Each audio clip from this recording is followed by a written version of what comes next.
Hi friends, आजची recipe आहे good मखाना। त्यासाठी मी इथं पांढरी तीळ घेतलेले आहे आणि इथं मी मखाने घेतलेले आहे आणि इथं गोड घेतलेला आहे। आता मी इथं गॅसवर एक पॅन ठेवून घेतलेला आहे। मी गॅस स्टार्ट करून घेतो इथं। आता इथं पॅन गरम झालेला आहे। मी मखाने याच्यामध्ये घालून हलकासा फ्राय करून घेतो इथं। हे मखाने आता इथं हलकेसे फ्राय झालेले आहेत। मी आता याला एका प्लेटमध्ये काढून घेतो। त्याला मी एका प्लेटमध्ये काढून घ्याले मखान्याला। आता तेच पॅन मध्ये मी घालून घेतो हे गूळ।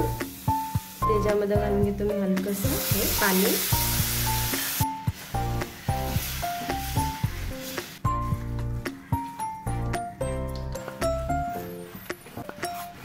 गोड मेल्ट होईपर्यंत आम्ही या गुळाला हलक्या हाताने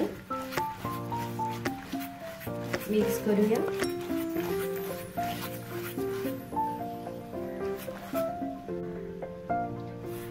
हे थिकसे असं कॅरेमेल झालेलं आहे।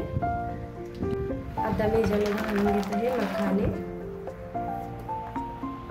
त्याला मी मिक्स करून घेऊया।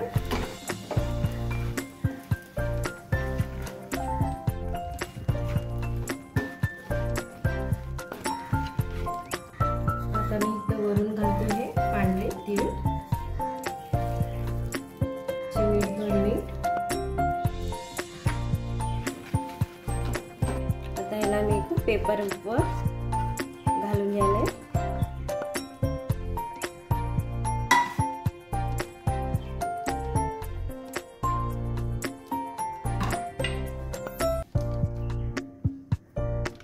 पाच मिनिटासाठी आम्ही ह्याला थंड व्हायला देऊया। आता गुड मखाण्याची रेसिपी तर रेडी झालेली आहे। माझ्या चॅनलवर नवीन असेल तर सबस्क्राईब करा, लाईक करा आणि शेअर करा। थँक्यू।